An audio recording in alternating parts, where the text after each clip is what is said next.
خصوصا صاحب المؤلف والكتاب الإمام أحمد بن الله بن الحداد وأصول مفهوم مشايخ من ذوي الحقوق عن المجمعين أن الله يعلي درجات في الجنة وأن الله كثير مثوبة وضاعف حسناتهم وجعلنا من حزبهم وانفعنا بها بعلم اسرارهم وانوارهم وعلوما ونافع احد في الدنيا والاخره ثم الى روح والدينا مشايخنا امواتنا متمسك مجمعين الله ذو شم رحمه مغفره ان الله افتح علينا على جميع طلبتنا علم الشريف فتوح العارفين وقنا في الدين ويعلمنا التاويل ويهدينا ليس السبيل واجعلنا من العلماء العاملين واجعلنا الناصر الناشر لشريعه السيد المرسلين في خير ولطف وعافيه ان الله اخدم لنا بالحسنى وراض عنا والى حضره النبي محمد رسول الله صلى الله عليه وسلم. الفاتحة. أعوذ بالله من الشيطان الرجيم. بسم الله الرحمن الرحيم. الحمد لله رب العالمين الرحمن الرحيم مالك يوم الدين إياك نعبد وإياك نستعين اهدنا الصراط المستقيم صراط الذين أنعمت عليهم غير المغضوب عليهم ولا الضالين آمين. بسم الله الرحمن الرحيم. الحمد لله رب العالمين والصلاة والسلام على شفيع المرسلين سيدنا محمد وعلى آله وصحبه أجمعين. اللهم صل وسلم على سيدنا محمد عبدك ورسولك النبي وعلى آله بعدد علمك. اللهم افتح علينا حكمتك وانشر علينا من خزائن رحمتك يا أرحم الراحمين. اللهم صل وسلم على مفتاح أبواب رحماتك سيدنا محمد وآله وصحبه أهل محبتك وطاعاتك وتدارك أمته بسنة غوثاتك. اللهم صل وسلم على مفتاح أبواب رحماتك سيدنا محمد وآله وصحبه أهل محبتك وطاعاتك وتدارك أمته بسنة غوثاتك. اللهم صل وسلم على مفتاح أبواب رحماتك سيدنا محمد وآله وصحبه أهل محبتك وطاعاتك تدارك أمته بسر إغاثاتك. ربنا آتنا في الدنيا حسنة وفي الآخرة حسنة وقنا عذاب النار. صلى الله على سيدنا محمد وعلى آله وصحبه وسلم. الحمد لله رب العالمين. Alhamdulillah. Hadirin hadirat, tuan-tuan, puan-puan, tuan haji, puan hajah, ayah, ibu muslimin muslimat yang dirahmati Allah Subhanahu wa taala. Insyaallah kita akan sama-sama membacakan Wiridul Latif susunan Al-Imam Habib Abdullah bin Ali Al-Haddad. أعوذ بالله من الشيطان الرجيم. بسم الله الرحمن الرحيم. قل هو الله أحد الله الصمد لم يلد ولم يولد ولم يكن له كفوا أحد. بسم الله الرحمن الرحيم. قل هو الله أحد الله الصمد لم يلد ولم يولد ولم يكن له كفوا أحد. بسم الله الرحمن الرحيم. قل هو الله أحد الله الصمد لم يلد ولم يولد ولم يكن له كفوا أحد. بسم الله الرحمن الرحيم. قل أعوذ برب الفلق من شر ما خلق ومن شر غاسق إذا وقب ومن شر النفاثات في العقد ومن شر حاسد إذا حسد. بسم الله الرحمن الرحيم. قل أعوذ برب الفلق من شر ما خلق ومن شر غاسق إذا وقب ومن شر النفاثات في العقد ومن شر حاسد إذا حسد. بسم الله الرحمن الرحيم. قل أعوذ برب الفلق من شر ما خلق ومن شر غاسق إذا وقب ومن شر النفاثات في العقد ومن شر حاسد إذا حسد. بسم الله الرحمن الرحيم. قل أعوذ برب الناس ملك الناس إله الناس من شر الوسواس الخناس الذي يوسوس في صدور الناس من الجنة والناس. بسم الله الرحمن الرحيم. قل أعوذ برب الناس ملك الناس إله الناس من شر الوسواس الخناس الذي يوسوس في صدور الناس من الجنة والناس. بسم الله الرحمن الرحيم. قل أعوذ برب الناس، ملك الناس، إله الناس، من شر الوسواس الخناس، الذي يوسوس في صدور الناس من الجنة والناس. ربي أعوذ بك من همزات الشياطين، وأعوذ بك ربي أن يحضرون. ربي أعوذ بك من همزات الشياطين، وأعوذ بك ربي أن يحضرون. ربي أعوذ بك من همزات الشياطين، وأعوذ بك ربي أن يحضرون. أفحسبتم أنما خلقناكم عبثا وأنكم إلينا لا ترجعون. فتعالى الله الملك الحق، لا إله إلا هو رب العرش الكريم. ومن يدع مع الله إلها آخر لا برهان له به، فإنما حسابه عند ربه، إنه لا يفلح الكافرون. وقل رب اغفر وارحم وأنت خير الراحمين. فسبحان الله حين تمسون وحين تصبحون، وله الحمد في السماوات والأرض وعشيا وحين تظهرون. يخرج الحي من الميت ويخرج الميت من الحي، ويحيي الأرض بعد موتها، وكذلك تخرجون. أعوذ بالله السميع العليم من الشيطان الرجيم. أعوذ بالله السميع العليم من الشيطان الرجيم. أعوذ بالله السميع العليم من الشيطان الرجيم. لو أنزلنا هذا القرآن على جبل لرأيته خاشعا متصدعا من خشية الله. فتلك الأمثال نضربها للناس لعلهم يتفكرون. والله الذي لا إله إلا هو عالم الغيب والشهادة، هو الرحمن الرحيم. هو الله الذي لا إله إلا هو الملك القدوس السلام المؤمن المهيمن العزيز الجبار المتكبر. سبحان الله عما يشركون. والله الخالق البارئ المصور، له الأسماء الحسنى، يسبح له ما في السماوات والأرض، وهو العزيز الحكيم. سلام على نوح في العالمين، إنا كذلك نجزي المحسنين، إنه من عبادنا المؤمنين. أعوذ بكلمات الله التامات من شر ما خلق. أعوذ بكلمات الله التامات من شر ما خلق. أعوذ بكلمات الله التامات من شر ما خلق. بسم الله الذي لا يضر مع اسمه شيء في الأرض ولا في السماء، وهو السميع العليم. بسم الله الذي لا يضر مع اسمه شيء في الأرض ولا في السماء، وهو السميع العليم. بسم الله الذي لا يضر مع اسمه شيء في الأرض ولا في السماء، وهو السميع العليم. اللهم إني أصبحت منك في نعمة وعافية وستر، فأتمم نعمتك علي وعافيتك سترك في الدنيا والآخرة.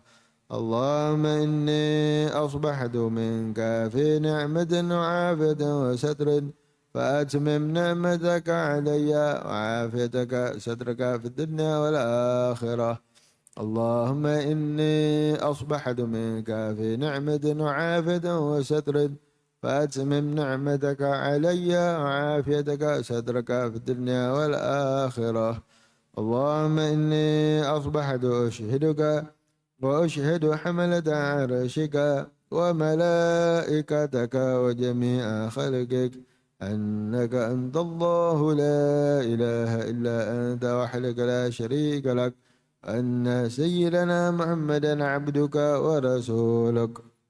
اللهم إني أصبحت أشهدك وأشهد حملة عرشك وملائكتك وجميع خلقك أنك أنت الله لا إله إلا أنت وحدك لا شريك لك، وأن سيدنا محمدا عبدك ورسولك.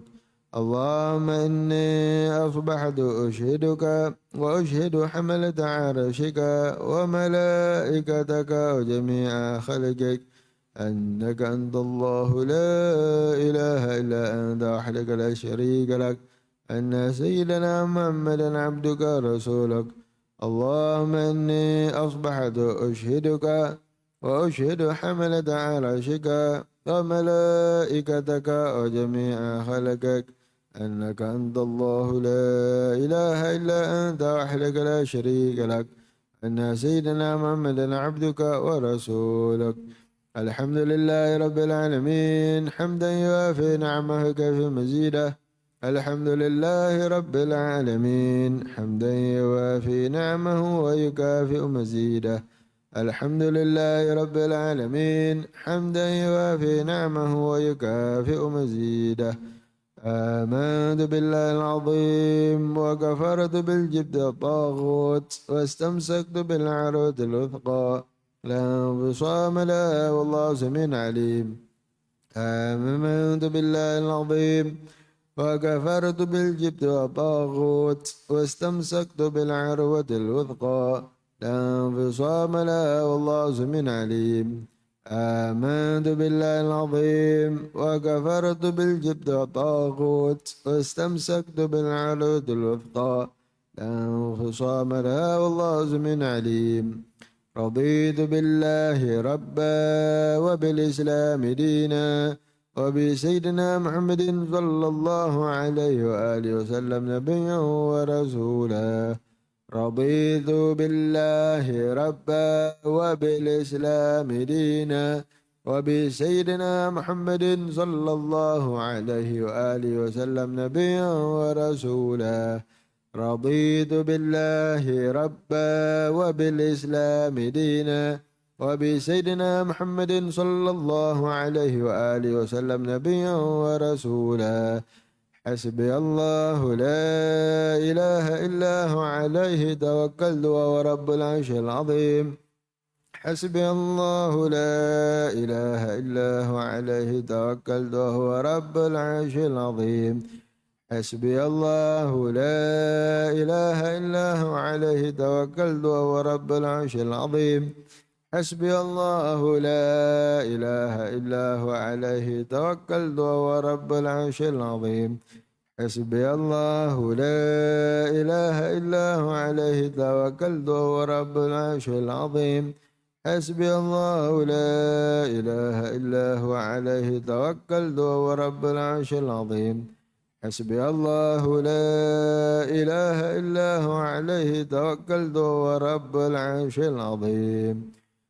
اللهم صل على سيدنا محمد وآله وصحبه وسلم. اللهم صل على سيدنا محمد وآله وصحبه وسلم. اللهم صل على سيدنا محمد وآله وصحبه وسلم. اللهم صل على سيدنا محمد وآله وصحبه وسلم. اللهم صل على سيدنا محمد وآله وصحبه وسلم. اللهم صل على سيدنا محمد وآله وصحبه وسلم. اللهم صل على سيدنا محمد وآله وصحبه وسلم. اللهم صل على سيدنا محمد وآله وصحبه وسلم. اللهم صل على سيدنا محمد وآله وصحبه وسلم. اللهم صل على سيدنا محمد وآله وصحبه وسلم. اللهم إني أسألك من فجاءة الخير وأعوذ بك من فجاءة الشر. اللهم أنت ربي لا إله إلا أنت خلقتني وأنا عبدك وأنا على عهدك ووعدك ما استطعت.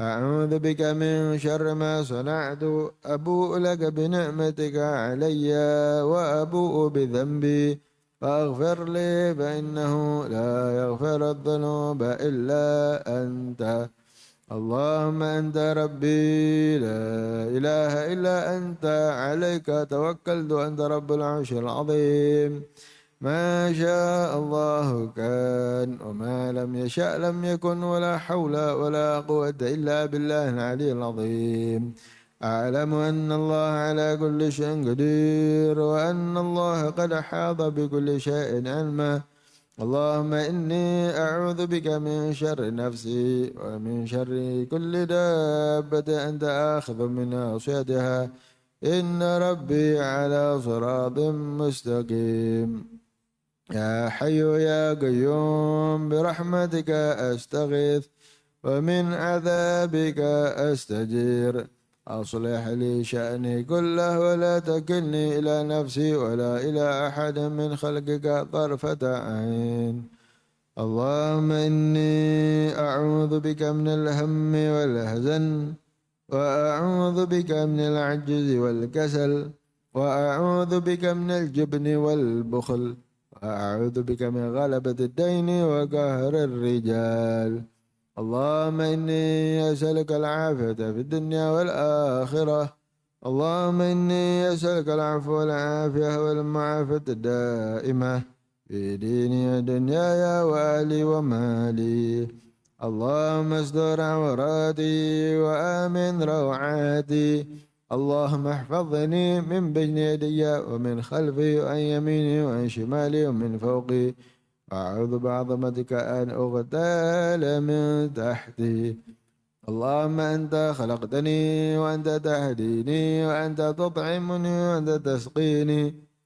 وأنت تميتني وأنت تحييني وأنت على كل شيء قدير أصبحنا على فطرة الإسلام وعلى كلمة الإخلاص وعلى دين نبينا محمد صلى الله عليه وآله وسلم على ملة أبينا إبراهيم حنيفا مسلما وما كان من المشركين اللهم بك أصبحنا وبك أمسينا وبك نحيا وبك نموت وعليك نتوكل وإليك النشور أصبحنا وأصبح الملك لله والحمد لله رب العالمين اللهم إني أسألك خير هذا اليوم فتحه ونصره ونوره وبركته وهداه اللهم إني أسألك خير هذا اليوم وخير ما فيه وخير ما قبله وخير ما بعده وأعوذ بك من شر هذا اليوم وشر ما فيه وشر ما قبله وشر ما بعده اللهم ما أصبح بي من نعمة أو بأحد من خلقك فمنك وحدك لا شريك لك فلك الحمد ولك الشكر على ذلك الفاتحة أعوذ بالله من الشيطان الرجيم بسم الله الرحمن الرحيم الحمد لله رب العالمين الرحمن الرحيم مالك يوم الدين إياك نعبد وإياك نستعين اهدنا صراط المستقيم صراط الذين أنعمت عليهم غير المغضوب عليهم ولا الضالين آمين أوينا التعلم والتعليم والتذكر والتذكير والنفع والانتفاع والدعوة إلى الهدى دلالة على الخير والحث على التمسك بكتاب الله وسنة نبيه ابتغاء وجه الله مرضاته وقربه وثوابه من الله تعالى رب اشرح لي صدري ويسر لي أمري واحلل عقدة من لساني يفقهوا قولي آمين أما بعد Alhamdulillah hadirin hadirat yang dimuliakan Allah Subhanahu wa taala. Kita sambung dengan membaca kitab Nasihat Agama Wasiat Iman. Kitab perihal akidah Ahli Sunnah wal Jamaah kita telah selesaikan pada pertemuan yang lalu. Alhamdulillah itu ringkasan daripada akidah Ahli Sunnah wal Jamaah. Kalau nak lebih detail lagi kitab Aqidatun Najin itu pembahasan yang lebih detail yang apa yang disebutkan oleh Imam Haddad itulah ringkasan secara ringkas apa yang terkandung dalam kalimah syahadah yang kita ucapkan, rukun iman kita secara ringkasnya, itu dia. Itu atas jalan ulama salaf yang original. Dan beliau kata kalau nak lebih detail, lebih patut, lebih halus ataupun lebih lebih detail, bacalah ataupun ikutilah jalan Imam Abu Hasan Al-Asy'ari. Imam Abu Hasan Al-Asy'ari beliau karang ataupun beliau tunjukkan atas dua jalan. Jalan akidah secara umum atas jalan salaf pun beliau karang. Dan secara terperinci itulah yang diguna pakai di tempat kita, kan. Dan itulah juga yang diteruskan oleh Imam Abu Hamid Al-Ghazali, perbahasan secara ringkas atas jalan ulama salaf dan perbahasan secara detail dengan dalil akli, dalil naklinya atas jalan ulama khalaf, atas jalan manhaj Imam Abu Hasan Asy'ari. Dan begitulah yang disarankan oleh Imam Abdullah bin Al-Haddad. Kita ikut jalan Imam Abu Hasan Al-Asy'ari atas manhaj Imam Ghazali, seperti yang diterangkan oleh Imam Ghazali. Itu secara asasnya. Tapi jangan detail-detail sangat. Imam Haddad tak bagi. Untuk orang awam, detail-detail dalam bab tauhid, kalau nak kuatkan iman dalam bab tauhid, dia detail-detail, tak, dilarang oleh Imam Haddad. Nak kuatkan iman bukan dengan jalan akal sahaja. Jalan akal asas, dalil akal wajib. Kan, itu yang fardu ain. Nak dapat betul-betul pembersihan hati. Tak guna dia belajar ilmu tauhid betul-betul pakai dalil akal ni, tapi hati dia tak dibersihkan betul-betul. Kan? Tak mujahadah. Kan? Sedangkan firman Allah Subhanahu wa taala, ba'da a'udzubillahi minasyaitonir rajim, walladzina jahadu fina lanahdiyannahum subulana. Dan bagi orang-orang yang bermujahadah di jalan kami, kami akan bimbing dia menuju lanahdiyannahum, kami akan beri mereka petunjuk menuju jalan kami. Orang yang bermujahadah kerana kami nak mendekatkan diri kepada Allah betul-betul, tinggalkan yang haram, buat yang wajib, tinggalkan yang haram, lawan hawa nafsunya, tinggalkan perkara makruh, perbanyakkan yang sunat, dan mujahadah dengan jalan kerana Allah, betul-betul nak mendekatkan diri kepada Allah, nescaya lanahdiyannahum subulana. Nescaya orang inilah yang layak dapat petunjuk menuju jalan kami. Tapi kalau dia sibuk belajar ilmu tauhid, tapi matanya tak dijaga, mulutnya tak dijaga, kan? Ilmu tauhid yang dekat akal saja, lama-lama tu, kan? Lama-lama itu. Taib. Tapi itu kitab perihal akidah Ahlussunnah wal Jamaah kita dah selesai. Ini kita akan baca kitab nasihat agama, nasihat iman, dan kejap lagi kita akan masuk kitab atas permintaan Puan Ibu Zalina hafizahullah. Kita akan baca sikit daripada adab Nabi SAW. Ada adab, kan, perihal adab, sunnah-sunnah. Baik. Kemudian kita sambung dengan muka surat 89 kitab Jawi. Pohonlah rahmat Allah setelah beramal. Kitab Rumi muka surat apa? Tak ada. Lebih kurang lah dekat situ.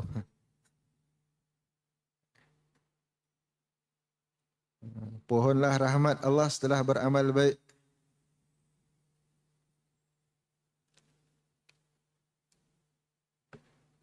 Kitab Rumi muka surat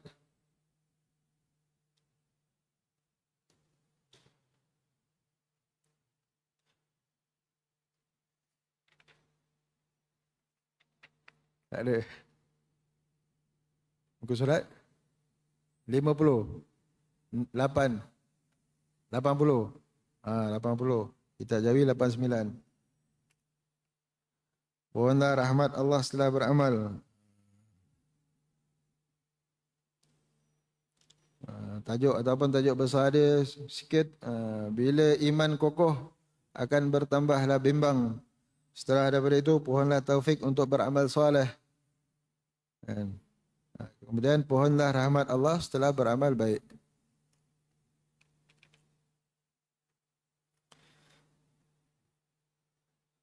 Baik. Alhamdulillah. Qala Syekh Musannaf rahimahullah ta'ala nafa'na bi fi darain. Mohonlah rahmat Allah setelah beramal baik. Ketahuilah sesudah itu bahawa seorang mukmin yang mengambil berat tentang agamanya, yang teguh ilmu dan keyakinannya, ialah orang yang memperbaiki amalannya terhadap Allah Ta'ala serta rajin untuk menyempurnakannya. Sesudah itu barulah ia bergantung kepada Allah Ta'ala dan kepada rahmatnya. Ia tidak harus bergantung kepada amal baktinya sama sekali.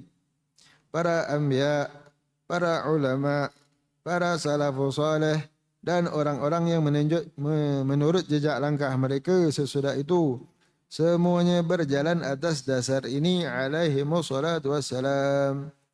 Nabi SAW pernah bersabda menunjukkan maksud yang sama.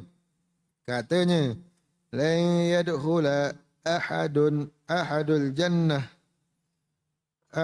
jannah bi'amalih."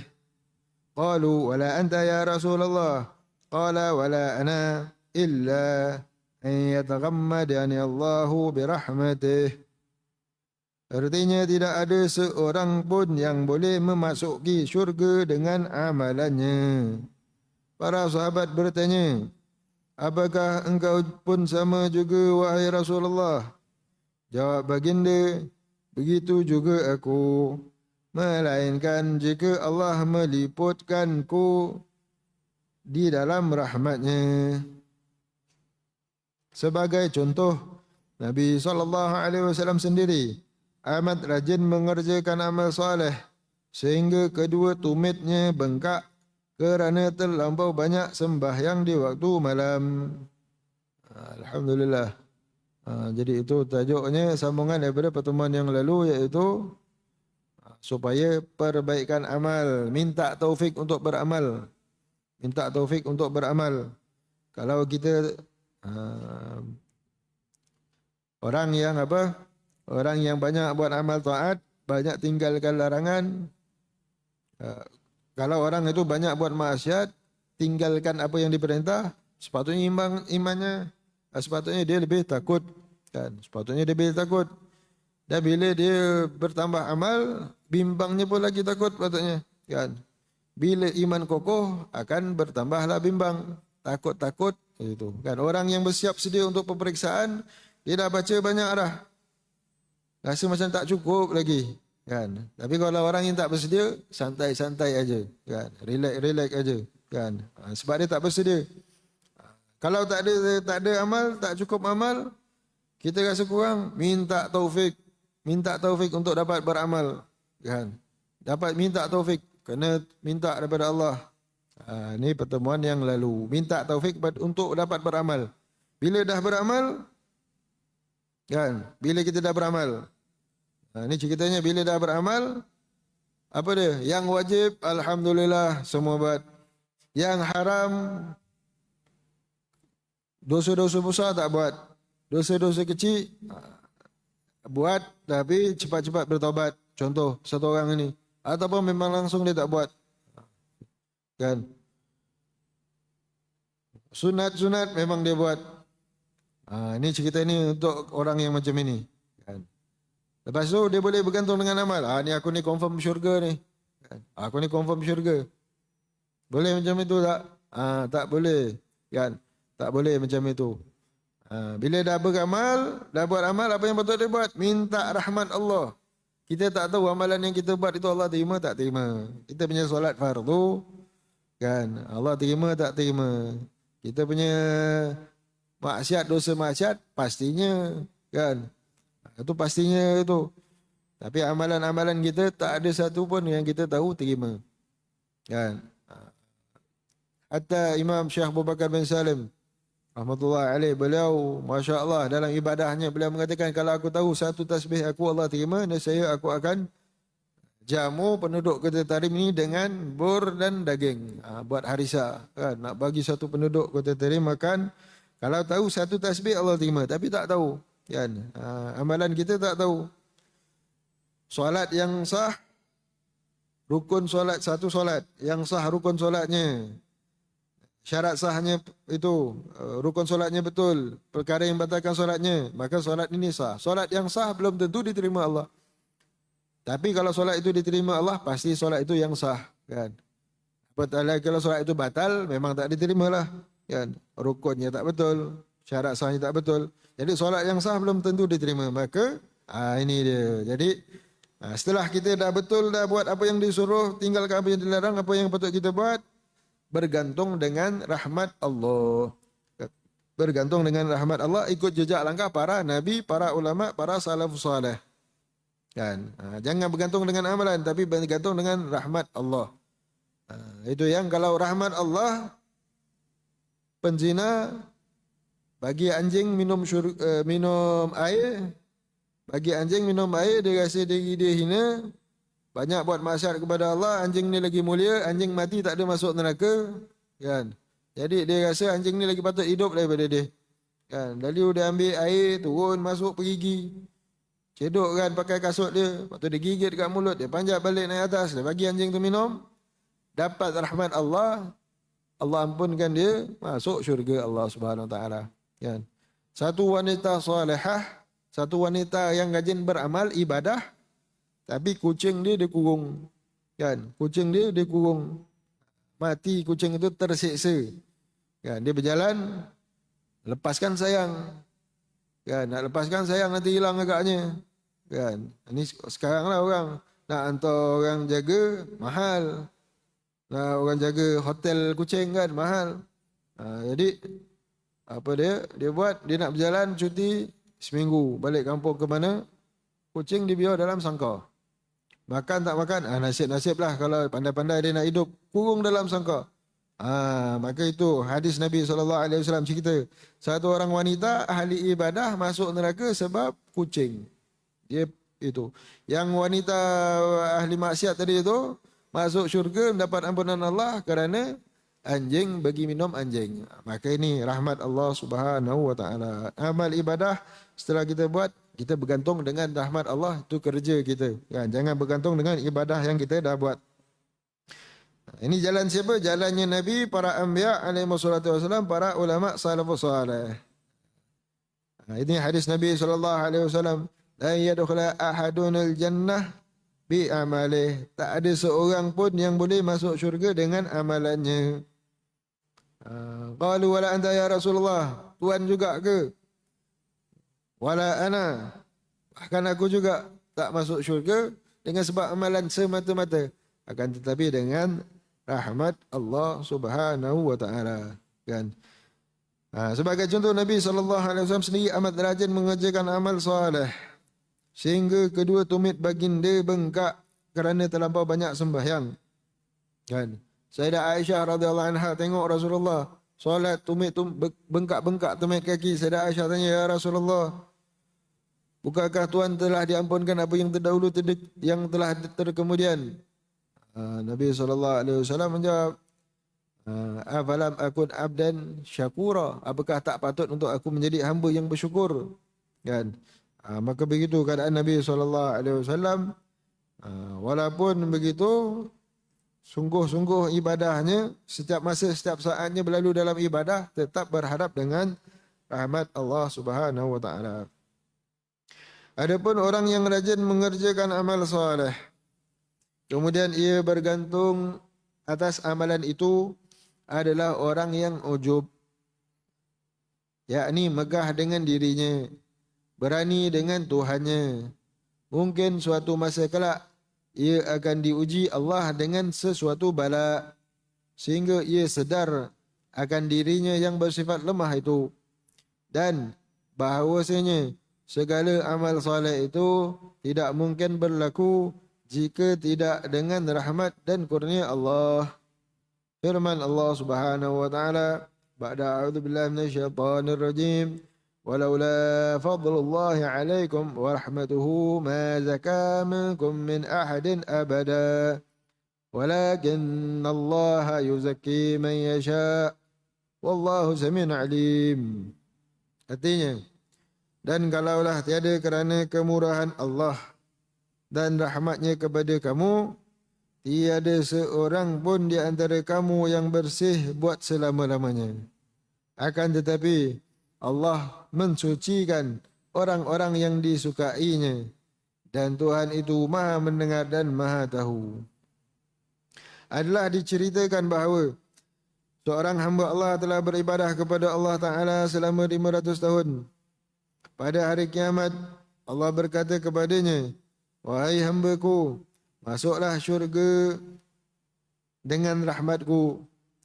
Jawab hamba itu dengan protes, "Bahkan ya Tuhanku, masukkanlah aku ke dalam syurga kerana amalanku." Maka Allah Subhanahu Wa Taala pun memerintahkan supaya ditimbang segala amalan hamba itu dengan satu nikmat sahaja, iaitu nikmat melihat. Ternyata berat timbangan nikmat melihat itu tidak menyamai seluruh amalan.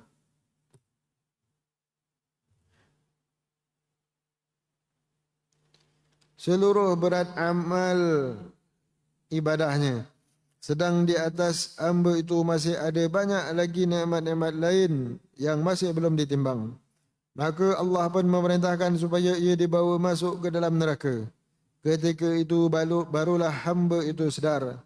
Lalu merayu, "Wah ya Tuhanku, aku terkhilaf. Kini masukkanlah aku ke dalam syurga dengan rahmat-Mu." Lalu Allah pun memerintahkan supaya ia dibawa masuk ke dalam syurga. Seraya Allah Subhanahu Wa Taala yang bersifat maha besar dan maha tinggi memuji hamba itu serta berterima kasih kepadanya. Kesimpulannya, pasti ada dua perkara. Yang pertama, memperbaiki amalan. Yang kedua, bergantung kepada Allah dan menyingkirkan selainnya. Alangkah eloknya apa yang diucapkan oleh Sayyidina Syekh Muhyiddin Abdul Qadir Al-Jailani radhiyallahu anhu, "Bika la nasil wala budda minka." Artinya, denganmu kita tidak boleh sampai, sedang kami amat berhajat kepadamu. Yakni, kita tidak boleh sampai ke mana-mana dengan amalan kita tanpa rahmat Allah Ta'ala. Sedang kita wajib beramal kerana menurut perintah Allah. Berkata Syekh Abu Sa'id Al-Kharaz radhiyallahu anhu, "Man dhanna annahu bil amali yasil fahuwa muta'annin, wa man dhanna annahu bidunil amal yasil fahuwa mutamannin." Artinya, siapa yang mengira bahawa ia akan sampai kepada Allah Ta'ala dengan amalannya, maka ia adalah seorang yang membuang masa. Dan siapa yang mengira bahawa ia akan sampai kepada Allah Ta'ala tanpa amalan pula, maka ia adalah seorang yang berangan-angan kosong. Sebab orang yang berangan-angan kosong itu tiada membekalkan diri dengan apa-apa amalan pun, lalu ia mendakwa bahawa ia menyerahkan dirinya kepada Allah Ta'ala dan mengharapkan rahmatnya. Yang demikian itu adalah suatu sikap yang bodoh dan terpedaya. Menyerah kepada Allah serta mengharapkan rahmatnya tidak boleh berlaku, melainkan sesudah berbakti dan beramal soleh kepadanya yang telah kita bicarakan sebelum ini. La ilaha illallah. Maka begitu.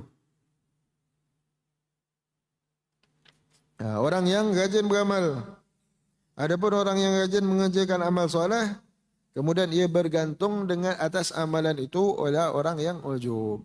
Maka tak boleh bergantung dengan amalan. Kita buat amalan, kemudian bergantung dengan amalan, aku dah solat, pandang diri sendiri. Maka itu orang itu dia ujub, buruk adab dia dengan Allah. Sebelum ini kita selalu ulang dalam kitab Hikam Ibnu Athaillah mengajarkan 4 adab. Dalam setiap waktu, setiap saat, setiap hari, bagi seorang hamba itu ada 4 keadaan. Dan dalam 4 keadaan ini dia akan bertukar bersilih ganti. Ada yang begini keadaannya, ada yang begitu. Dalam 4 keadaan ini maka 4 ada adab-adabnya. Yang kita diperintahkan ialah untuk beradab dengan Allah dalam 4 keadaan ini. Kalau satu orang itu keadaannya apa dia? Mendapat takdir yang manis. Takdir yang manis, takdir yang dia suka. Adabnya ialah syukur. Takdirnya sehat, takdirnya hidupnya senang, takdirnya dipermudahkan segala urusan, syukur. Kalau takdir hidupnya hari itu ataupun saat itu ataupun seumur hidup dia susah, adabnya kepada Allah ialah sabar. Ridha dengan takdir Allah, sabar. Niscaya Allah akan tukarkan kepahitan itu menjadi manis. Dengan sabar, kemanisan iman. Kalau takdirnya dia itu berbuat taat, seperti yang kita sebutkan di sini, dia mendapat taufik. Takdirnya apa dia? Mendapat taufik untuk berbuat taat. Adabnya apa dia? Adabnya ialah memandang perbuatan taat ini daripada Allah. Jangan pandang diri dia sendiri, buat aku sendiri. Aku sendiri yang boleh solat. Aku sendiri langkah kaki aku sendiri bergerak ke masjid. Tanpa taufik daripada Allah, satu subhanallah pun kita tak boleh nak ucap. Tanpa taufik dengan Allah, dari Allah, kita tak boleh nak solat. Ataupun boleh jadi kita solat yang tak diterima Allah. 20 tahun solat, 30 tahun solat, 50 tahun solat. Solat dalam keadaan memandang solat sendiri yang buat. Tak langsung tak pandang taufik daripada Allah yang gerakkan. Kan? Cuba kalau hati itu Allah SWT tukar sikit aja. Kan? Maka apa keadaan kita? Daripada cintakan taat menjadi cinta maksiat, waliyadzubillah. Maka hendaknya kita itu. Dan orang yang ini pula, dia pandang dia sendiri berbuat taat, maka dia akan tengok kawan-kawan dia yang itu, dia akan pandang diri dia lagi mulia daripada kawan-kawan dia yang tak pergi solat, tak pergi berjemaah, yang tak hadir kuliah. Kan? Kemudian dia akan tegur bukan dengan kasih sayang, tapi tegur dengan rasa diri lagi mulia. Kan? Tegur dengan diri lagi mulia dengan bahasa kasar. Kan? Dengan dia menjelikkan, dengan dia memandang hina, dengan merendah-rendahkan. Lalu takut setengah orang Allah balas. Kan? Tukarkan keadaan itu. Apa yang dikutuk orang itu buat, dia sendiri kena. Kan? Dia kutuk orang itu bukan sekadar taat perintah Allah. Allah wajib kita benci maksiat wajib. Tapi bukan kita pergi kutuk dia, hinakan. Lepas tu orang tegur, dia yang minta kita kutuk dia. Kan? Dia halalkan pula perbuatan itu, bahaya. Kan? Sayyidina Ali radhiyallahu anhu mengatakan apa? Aku takut kalau aku mengutuk perempuan yang mengandung, kan, nanti aku pula dibalas oleh Allah. Walaupun perkara itu mustahil, kan? Perkara itu mustahil lelaki mengandung. Tapi ketakutan Sayyidina Ali radhiyallahu anhu, takut kerana kebanyakan, banyak terjadi orang yang dia kutuk orang tu kaki judi contoh. Sebelum dia meninggal, dia akan ditimpa penyakit suka berjudi. Dia kutuk satu orang itu malas pergi masjid. Dia akan ditimpa penyakit itu. Kan? Jadi Sayyidina Ali karamallahu wajhah, beliau takut nak kutuk. Nak ceritakan takut itu, Allah punya balas itu. Kalau aku takut, kalau kutuk wanita yang mengandung sampai-sampai aku pula yang mengandung. Mustahil, tapi takut Allah punya balas. Boleh jadi. Boleh jadi. Kan?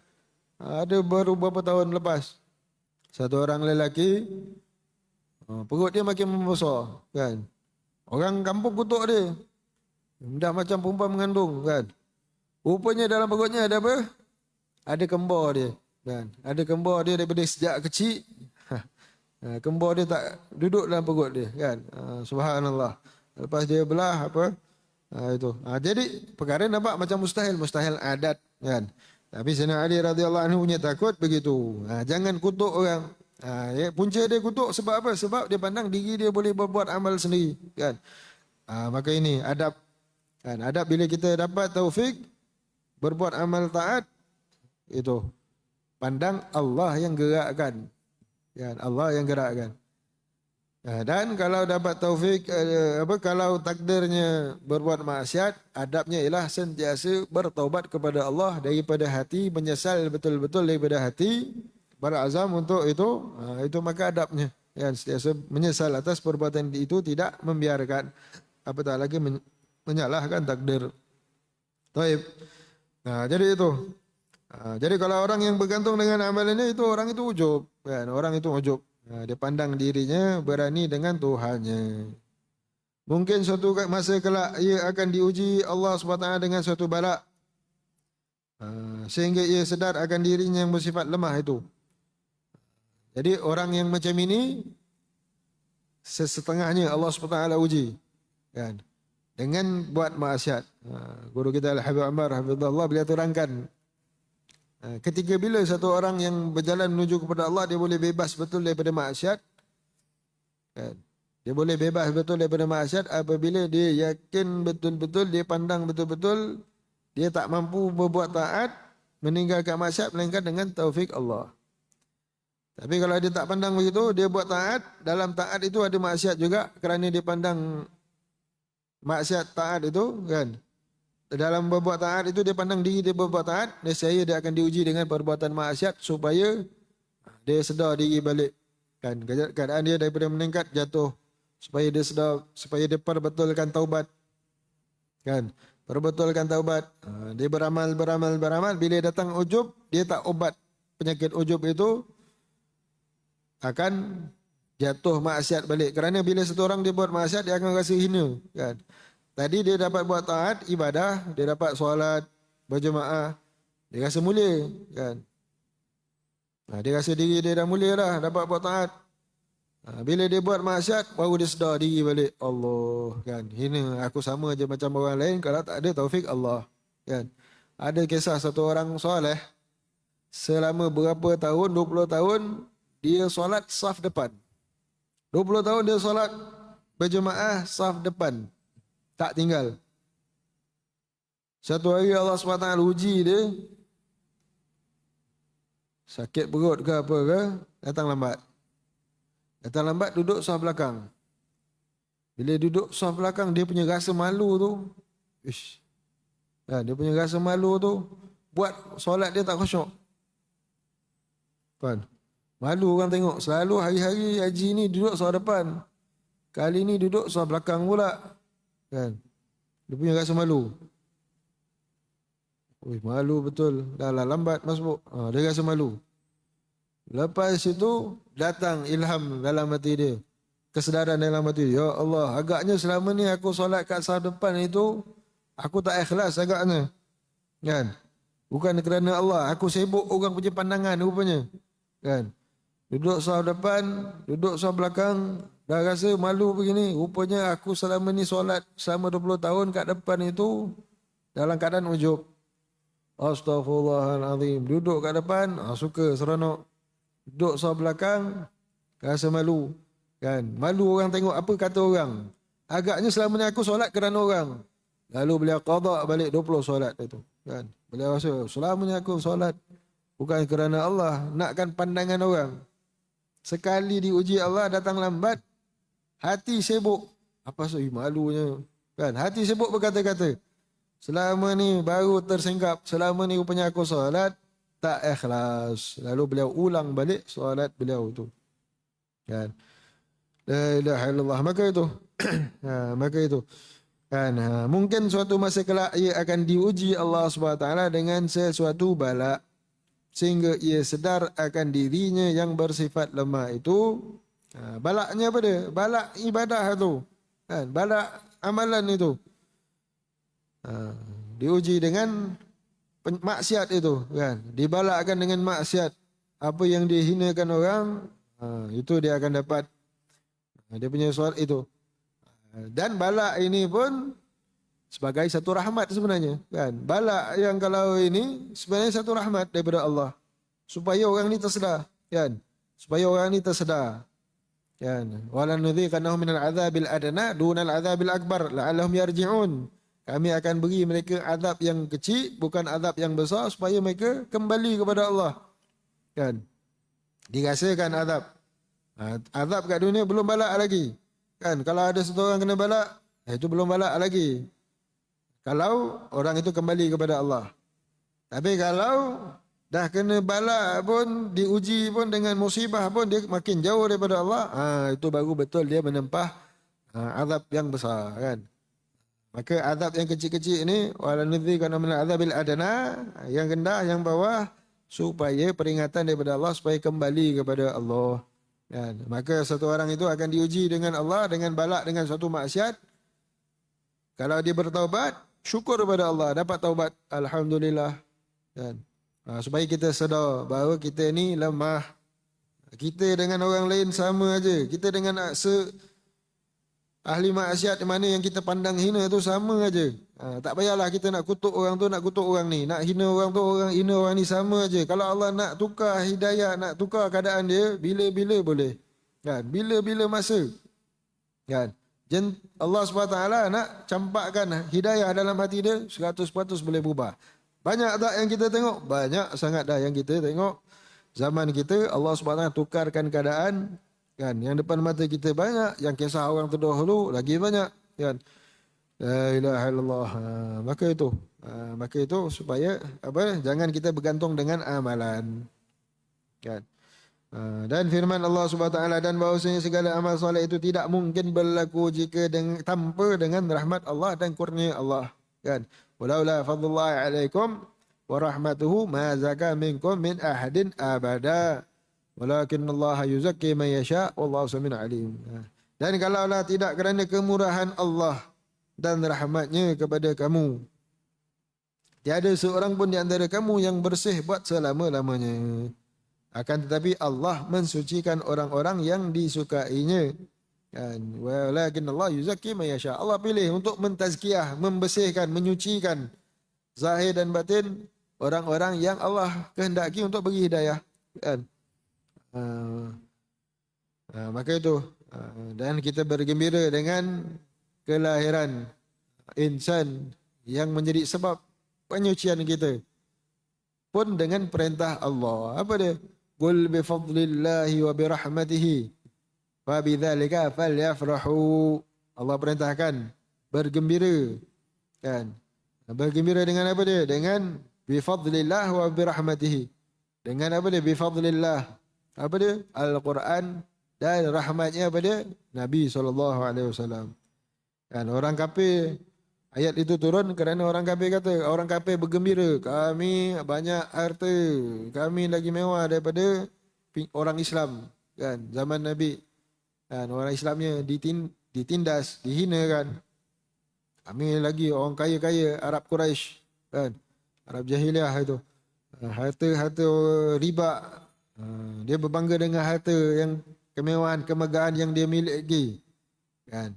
Maka Allah SWT beritahu kepada Nabi, Kul, katakanlah wahai Nabi Muhammad Rasulullah, bi fadlillah wa bi rahmatihi fa bidzalika falyafrahu.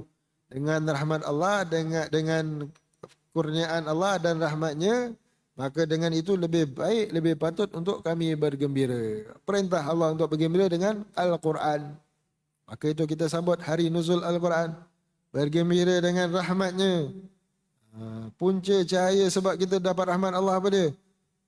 Wa ma arsalnaka illa rahmatan lil alamin. Nabi SAW asbab rahmat terbesar, kunci pintu pembawa ke rahmat Allah. Tanpa Nabi Al-Quran tak diturunkan, tanpa Nabi, tanpa melalui Nabi, kita tak kenal solat, kita tak kenal sedekah, kita tak kenal selawat, kita tak kenal istighfar, kita tak kenal tundukkan pandangan, kita tak kenal berbuat taat, kita tak kenal meninggalkan maksiat, kita tak tahu mana baik, tak ada mana buruk.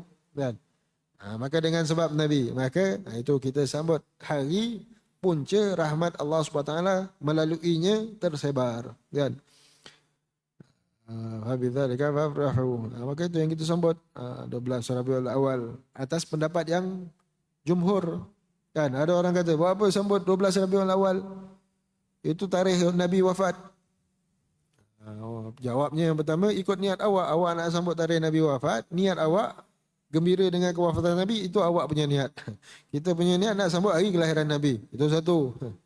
Yang kedua, tarikh itu ialah tarikh yang jumhur ulama daripada zaman salaf pendapatnya 12 Rabiul Awal. Ada yang kata 19 ke apa-apa ke? Ya, memang ada. Tapi jumhurnya 12. Kan?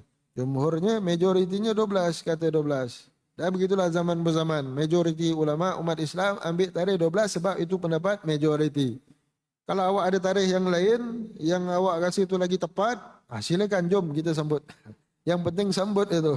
Ya kan, nak sambut setiap hari bahkan. Tujuan sambut tu wajib ke tak wajib? Sambut Maulid ni, kan? Ada orang kata, apa ni sambut? Wajib tak wajib sambut Maulid? Sambut Maulid harus, kan? Nak sambut tak sambut harus. Tapi yang wajibnya apa dia? Yang wajibnya ialah cinta Nabi SAW itu wajib. Kan? La yu'minu ahadukum hatta akuna ahabba ilaihi min waladi wa walidi min malihi, kan? Min walidi wa walihi wan nasi ajma'in. Tidak beriman salah seorang daripada kamu. Tak diiktiraf, tak sempurna iman dia. Melainkan setelah aku ini dicintai lebih daripada min waladihi wa walidihi, daripada anaknya, bapa ada dan sekalian manusia. Riwayat yang lain daripada harta benda dia. Dan ada riwayat hatta winal ma'il barid, daripada air sejuk. Kan? Lebih dia cinta Nabi daripada air sejuk. Kan? Air sejuk apa dia? Orang Arab musim panas, yang terbayang kat dalam kepala kalau dapat air sejuk-sejuk ni kan sedap. Tempat kita pun panas juga kan, lebih kurang. Panas-panas dapat air tebu. Tapi kalau orang Arab tu dapat air sejuk, air masak sejuk tu, itu dah nikmat betul lah. Kan? Tengah panas terik, tengah haus, padang pasir dapat air sejuk. Itu nikmat betul. Dan yang dia cintakan apa dia? Di saat panas terik macam itu, yang dia cinta siapa? Nabi lebih dicinta daripada air sejuk. Dalam fikiran dia tetap cinta Nabi. Kalau dapat macam tu, itu. Ini yang wajib kita usahakan. Jalan dia macam mana? Ingat hari kelahiran. Kan? Di antara jalan dia, kena ingat. Tak ingat maka tak kenal. Tak kenal maka tak cinta. Nak dapat cinta kena kenal. Tak kenal macam mana nak kenal kalau tak ingat? Sebut pun tidak. Hari kelahiran pun tak ingat. Hari kelahiran isteri dia wajib ingat. Kalau tak isteri dia mengamuk. Kan? Anak dia ingat. Nabi dia tak nak ingat, tak nak sambut, tak nak sebut pun. Maka tak patut. Kan?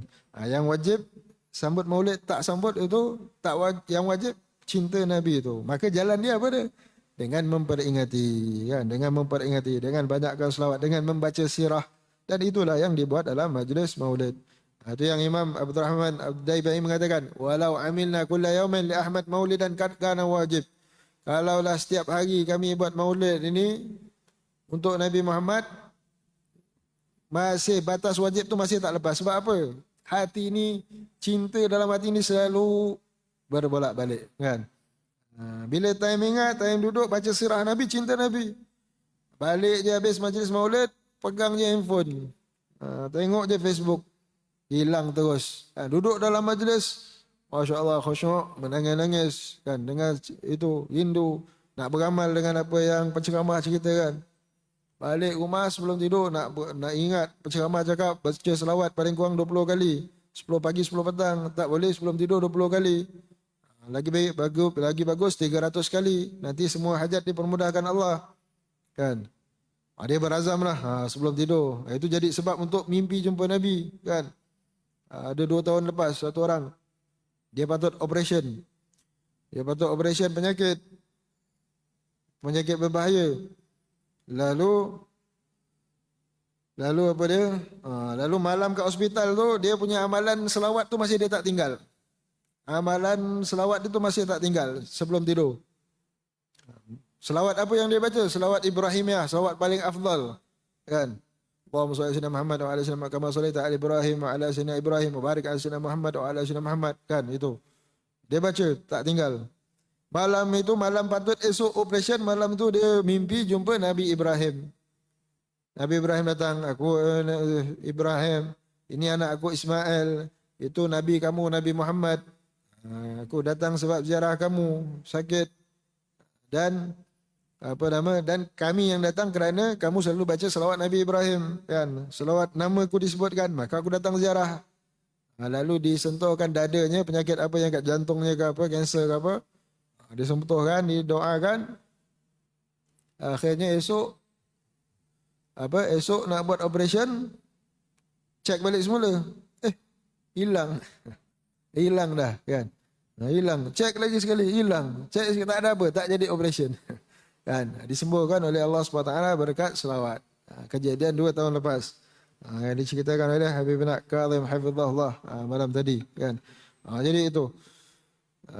Maka itu yang wajibnya kita cinta Nabi itu yang wajib. Jalan dia banyakkan selawat, hadir majlis memperingati Nabi, hadir majlis membaca sirah Nabi, kenalkan anak-anak kita dengan Nabi kan. Maka begitu. La ilaha illallah. Maka itu yang menjadi masalahnya untuk apa dah? Yang jadi masalahnya zaman sekarang banyak sangat. Maka walau aminna likulli yaumin li Ahmad maulidan qad kana wajib. Kalau setiap hari buat maulid pun masih tetap wajib lagi sebab apa? Batas cinta tu tak sampai. Kan? Batas cinta Nabi mengalahkan cinta Allah dan Rasul lebih daripada segala sesuatu tu masih tak sampai lagi. Hati ini masih cintakan segala sesuatu lebih daripada cintakan Allah. Kan? Maka wajib lagi kan. Baik, jadi itu. Maka ni walaula fadlullah alaikum, kalaulah bukan kerana rahmat Allah.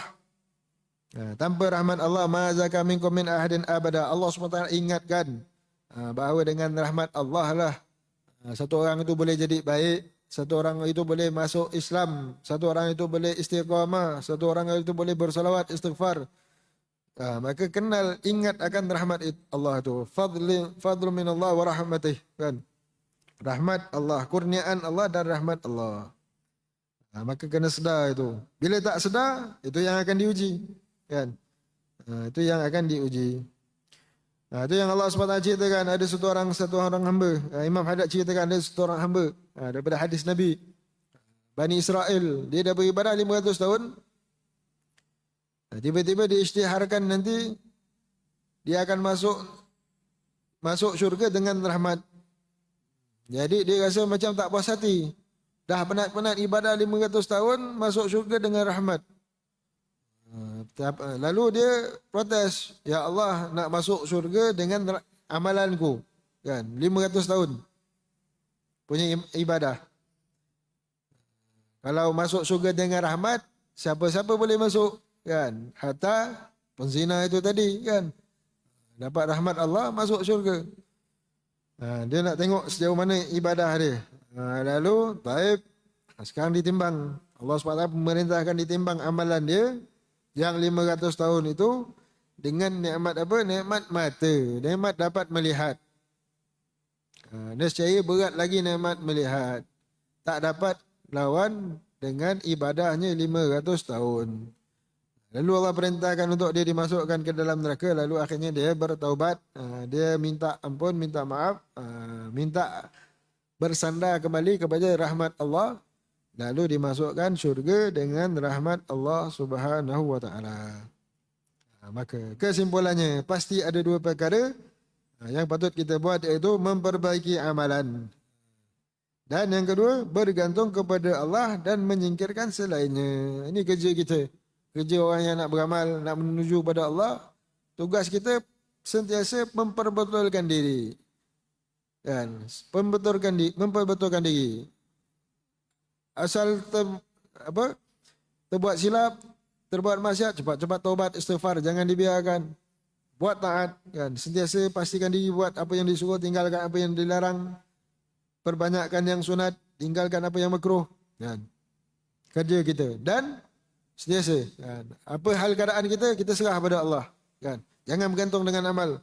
Bergantung dengan Allah. Tapi, nombor satunya buat apa yang diperintahkan. Kerana dalam perintah Allah ada rahmat. Dalam larangan Allah ada murka Allah Subhanahu wa ta'ala. Kan? Maka bergantung kepada Allah Subhanahu wa ta'ala. Maka itu yang dikatakan oleh Sayyidina Syekh Abdul Qadir Jalani, bika la nasir wala budda minka. Bukan dengan amalan itu kita sampai kepada Allah, tapi tak boleh tidak mesti dengan amal. Kan? Tak boleh tidak mesti dengan amal. Kan? Siapa yang sangka dengan amal yasil, fahuwa muta'annin. Siapa yang sangka dia boleh sampai kepada Allah dengan amal, maka dia ni orang buang masa. Salah jalan dia. Dan siapa yang sangka tanpa beramal boleh sampai, itu orang angan-angan kosong. Kan? Macam dululah kita nak periksa, cikgu kita pesan. Kat sini pun ada cikgu saya. Cikgu Tariqah Hafizahullah. Cikgu kita pesan, kalau nak buat karangan itu, soalan, pastikan setiap ruang jawapan tu diisi, jangan biar kosong. Tak tahu jawab pun jawab aja. Nanti dapatlah maka kesian, kan? Nanti dapatlah maka kesian. Tak tahu jawab jawab aja. Kalau boleh penuh kan. Tapi yang munasabah lah kan. Karangan misal, penuhkan aja. Tak tahu apa nak karang pun karang aja lah. Yang penting penuh kan. Nanti dapat juga maka kesian. Tak adalah kosong terus, dapat juga 2. 2 tambah 2 tambah 2 dapatlah juga. Dapatlah juga lulus kan. Dapat markah kesian itu. Yang penting buat amal, buat kerja kan. Yang jawapan itu belum tentu. Maka begitulah secara mudahnya. Jangan angan-angan kosong, iaitu alah tak tahu jawapan, tinggalkan kosong aja. Lepas tu dia harap kot cikgu nak bagi markah kesian kot. Jawapan dia kosong, dia tak tahu apa semua kan. Buka muka surat berapa lay semuanya, susah betul. Lala dia biarkan kosong. Harap dapat markah kesian. Tak boleh. Bukan begitu caranya. Cara dia jawab mana yang mampu, tak mampu pun jawab aja apa yang boleh jawab. Dapat juga markah kesian kan. Sikit-sikit dapat lulus juga. Lebih kurang. Maka begitulah secara mudahnya kan. Caranya mudahnya begitu. Maka jangan itu kan. Sebab orang yang berangan-angan kosong itu tidak membekalkan diri dengan apa-apa amalan pun. Lalu ia mendakwa bahawa ia menyerahkan dirinya kepada Allah dan mengharapkan rahmatnya. Yang demikian itu adalah suatu sikap yang bodoh dan terpedaya. Menyerah kepada Allah serta mengharapkan rahmatnya tidak boleh berlaku melainkan sesudah berbakti dan beramal soleh. Bagaimana yang telah kita bicarakan sebelum ini. Berkata Imam Hasan Al-Basri radhiyallahu anhu, "Inna amani al-maghfirah qad la'ibat bi'aqwamin hatta kharaju min ad-dunya mafalis ay min al-a'mal as-salihah."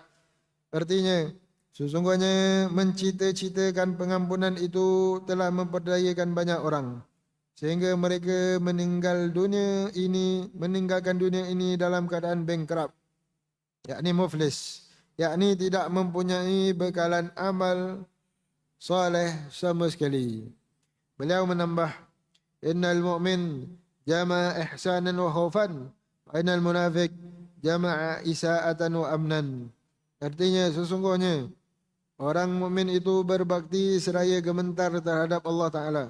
Manakala seorang munafik pula membuat kejahatan seraya merasa aman dan sentosa sepanjang masa. Sungguh ajaib perkara orang ini.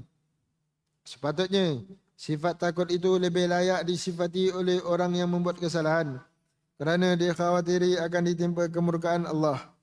Tetapi kini ia merasa aman dan sentosa meskipun ia berbuat kesalahan kerana hatinya telah terbalik dan mata hatinya tidak buta dan mata hatinya telah buta. Sesuai dengan firman Allah Subhanahu wa taala berikut,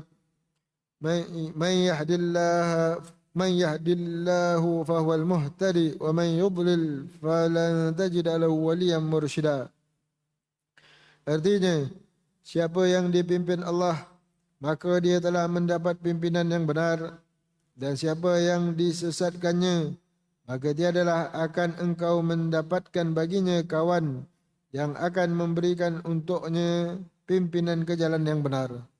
Allahumma hdina wa kun lana ya Rabbana waliyan mursyidan ila ma tuhibbuhu minna wa tarda bihi anna faqad fawwadna ilaika amrana wa tawaffana muslimin wa alhiqna bisalihin. Artinya, ya Allah, ya Tuhan kami, berikanlah kami petunjuk dan pimpinlah kami ke jalan yang engkau cinta dan ridha. Sebenarnya kami telah menyerahkan diri kami kepadamu. Wafatkanlah kami sebagai orang-orang Muslim, serta golongkanlah kami bersama-sama orang-orang salihin. Amin. Ya Rabbal Alamin. Alhamdulillah. Maka itu doa Imam Habib Abdullah bin Ali Haddad yang hendaknya kita baca. Hendaknya kita baca, selalu amalkan. Doa Imam Haddad, minta hidayah daripada Allah Subhanahu Wa Taala, minta pertolongan Allah. La ilaha illallah. Minta dimatikan dalam keadaan Islam dan minta dihimpunkan bersama dengan orang-orang salihin. Doa yang besar Seperti mana doa para salafus saleh, doa Nabi Allah Yusuf kan, doa Nabi Allah Ibrahim, tawaffana muslimin wa alhiqna bis salihin. Minta mati sebagai orang Islam dihimpunkan bersama dengan orang-orang saleh. Alhamdulillah. Baik. Allah kita baca sedikit daripada kitab Al-Adab karangan daripada murid Al-Habib Zain bin Ibrahim bin Smith hafizahullah, hasil daripada beliau belajar daripada Habib Zain. Habib Zain ini siapa? Habib Zain bin Ibrahim bin Smith, beliau sama perguruan dengan guru kita Al-Habib Umar bin Hafidh, iaitu berguru dengan Habib Muhammad bin Abdullah Al-Haddar. Dan beliau menyebarkan dakwahnya di kota Madinah. Dulu beliau ada ribat pondok, kemudian atas sekatan ribatnya diperintah untuk ditutup dan tak diizinkan berdakwah kan. Di rumah pun pelajarnya sikit pun disekat. Akan tetapi subhanallah, murid beliau karang kitab hasil daripada pelajaran beliau, tapi kitabnya tersebar seluruh tempat mazhab Imam Syafi'i kan.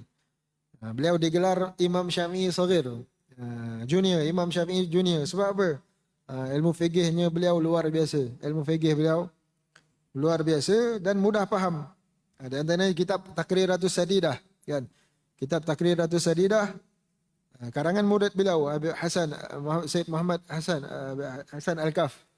Daripada ditulis daripada ringkasan apa yang beliau belajar daripada guru beliau Habib Zain ini kan. Kitab yang dipermudahkan menjadi rujukan semua tempat pengajian mazhab Imam Syafi'i. Mudah baca kan. Mudah baca, mudah faham, level pertengahan. Level pertengahan yang patut kalau kita nak beribadah, tak boleh tidak kitab itu mesti kita akan khatamkan. Baru sempurna kan. Fardu Ain dah lepas kitab Safinatun Najah. Kitab ini sama jalan dengan kitab Muqaddimah Al-Hadramiyah kan. Lebih kurang perbahasannya tapi ringan sikit. Maka orang yang nak beribadah, nak banyak beribadah, tak boleh tinggal kitab itu kan. Fardu kifayah lah. Sebab apa? Dia akan banyak jumpa masalah-masalah, maka dalam kitab itu maka itu dan kitab Takriratus Sadidah ini kitab salah satu daripada murid beliau, iaitu kitab adab. Ini kita baca pendahuluan Al-Habib Zain dalam memuji murid beliau ini kan. Qala Syekh dalam pendahuluan kitab yang diberikan kepada murid beliau ini. Qala Syekh Musannif rahimahullah taala nafa'ana bih. Bismillahirrahmanirrahim. Segala puji bagi Allah Subhanahu wa taala, zat pemilik nikmat, anugerah dan pujian yang baik dan indah. Salawat serta salam sentiasa tercurahkan kepada junjungan dan pimpinan kita, yaitu Nabi Muhammad sallallahu alaihi wasallam yang mulia, sang pemberi petunjuk dengan izin Allah Subhanahu wa taala untuk menuju jalan kebenaran yang sejati. Demikian juga salawat dan salam tercurahkan kepada keluarga dan sahabat baginda sepanjang pagi dan petang. Amma ba'du. Sesungguhnya Allah SWT telah memuji Nabi Muhammad sallallahu alaihi wasallam melalui firman-Nya, wa innaka la'ala khuluqin 'azim. Dan sesungguhnya engkau wahai Nabi Muhammad benar-benar di atas budi pekerti yang agung. Sabda Rasulullah sallallahu alaihi wasallam, innama bu'itsu liutammima makarimil akhlaq. Sesungguhnya aku diutus untuk menyempurnakan kemuliaan-kemuliaan akhlak. Rasulullah sallallahu alaihi wasallam juga bersabda, "Addabani Rabbi fa ahsana ta'dibi." Allah SWT telah mengajariku adab, yakni etika kesopanan, maka menjadi baiklah adabku. Dalam Mutiara Syair dijelaskan, jadilah kamu anak siapa pun dan pelajarilah adab, nescaya kemuliaan adab akan mencukupmu dari silsilah keturunanmu. Sesungguhnya yang dinamakan pemuda sejati itu adalah yang berkata, inilah aku, dan bukan termasuk pemuda sejati yang berkata, dahulu ayahku seperti itu, seperti ini. Hanya berbangga-bangga dengan amalan dan akhlak datuk nenek keturunan. Bagi pelajar dan penempuh jalan akhirat, maka seharusnya mereka menghiasi diri dengan akhlak yang mulia dan beradab dengan yang paling baik adabnya. Terlebih lagi pada zaman sekarang, yang mana hal tersebut hampir telah punah dan mereka tidak mengetahui bahawa sesungguhnya adab yang mulia itu merupakan asas yang dijadikan sebagai pedoman. Seorang pelajar tidak akan mendapatkan rahsia sesuatu amalan kecuali dengan adab, dan tidak akan sampai kepada kedudukan yang tinggi kecuali dengan adab. Bahkan manusia itu tidak dianggap bermanfaat kecuali dengan adabnya. Diterangkan dalam sebuah hadis, "Ma tajalasa qaumun majlisan wa lam yamsud ba'dhum li ba'din illa nuzi'a min dzalikal barakah."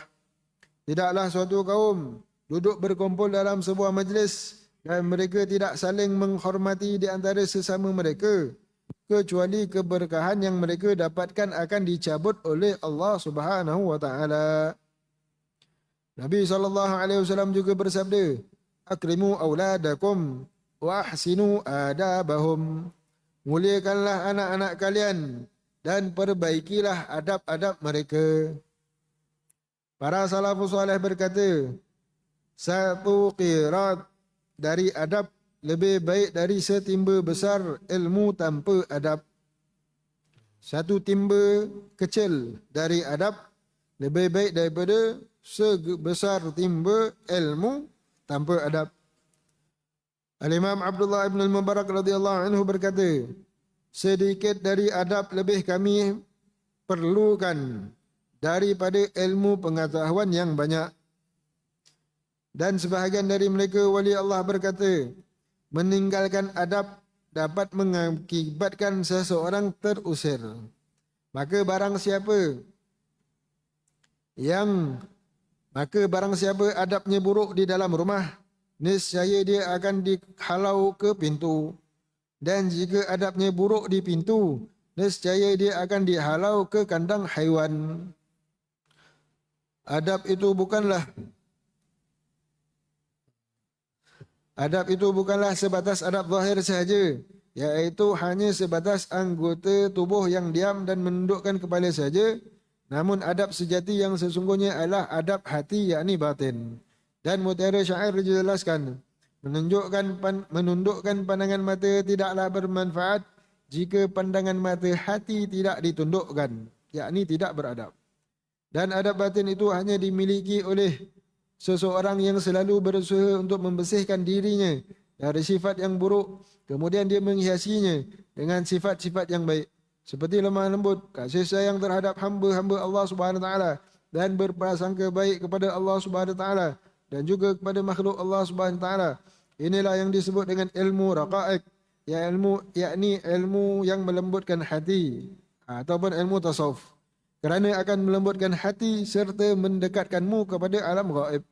Rasulullah SAW bersabda, yang menyebabkan Sayyidina Abu Bakar itu lebih utama dari kalian bukanlah kerana sebab banyaknya solat dan puasa, akan tetapi sebab sesuatu yang terdapat di dalam hatinya, iaitu adabnya.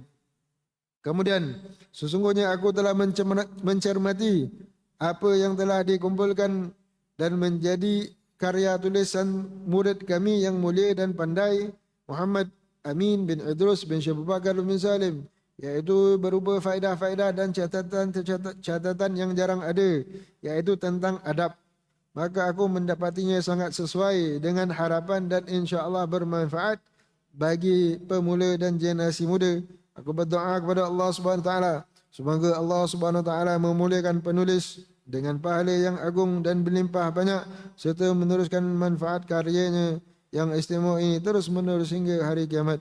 Amin, Allahumma amin. Maka itu pendahuluan kata-kata sokongan daripada guru kita Al-Habib Zain bin Ibrahim bin Smith hafizahullah, tentang pentingnya adab, kedudukan adab. Nabi SAW dipuji oleh Allah Subhanahu wa taala, diiktiraf oleh Allah, wa innaka la'ala khuluqin azim. Allah puji Nabi dalam Al-Quran, kan?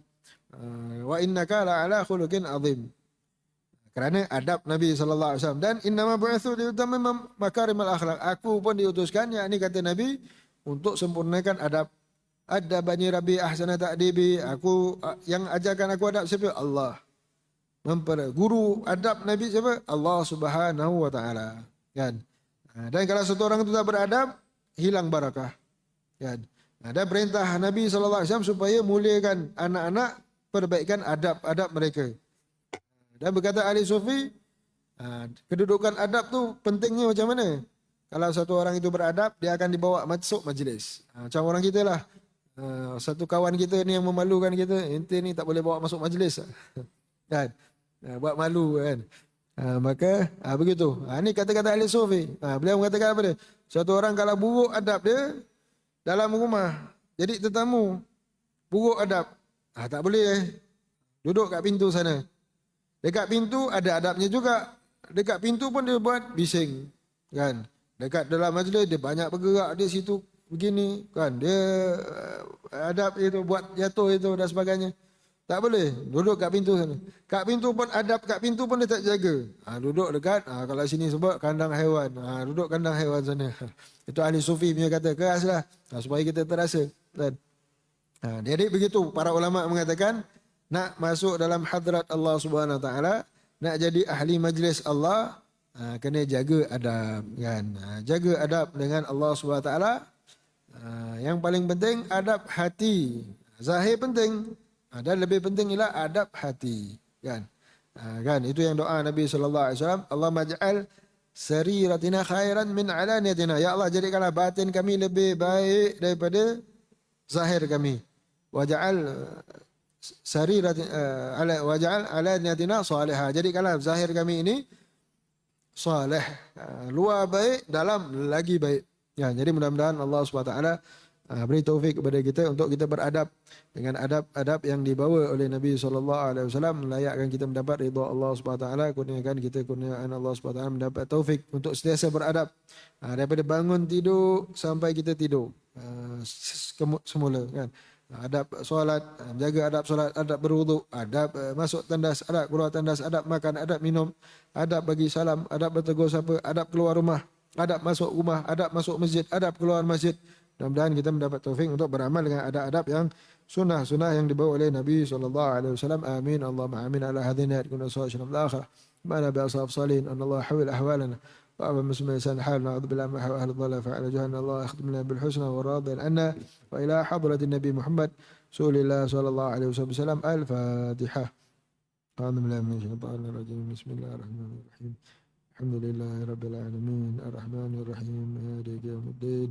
إياك نعبد وإياك نستعين اهدنا صراط المستقيم صراط الذين أنعمت عليهم غير المغضوب عليهم ولا الضالين آمين. بسم الله الرحمن الرحيم الحمد لله رب العالمين اللهم صل وسلم على مفتاح أبواب رحمتك سيدنا محمد وآله وصحبه أهل محبتك وطاعتك وتدارك أمته بسرائر ووثاتك اللهم صل وسلم على مفتاح أبواب رحمتك سيدنا محمد وآله وصحبه أهل محبتك وطاعتك وتدارك أمته بسرائر ووثاتك اللهم صل وسلم على مفتاح أبواب رحمتك سيدنا محمد وآله وصحبه أهل محبتك وطاعتك وتدارك أمته بسرائر ووثاتك اللهم اختم لنا بحسن الخاتمة ولا تختم علينا يا الله بسوء الخاتمة ربنا آتنا في الدنيا حسنة وفي الآخرة حسنة وقنا عذاب النار صلى الله على سيدنا محمد وعلى آله وصحبه وسلم والحمد لله رب العالمين تقبل الله منكم سبحانك اللهم وبحمدك أشهد أن لا إله إلا أنت أستغفرك وأتوب إليك.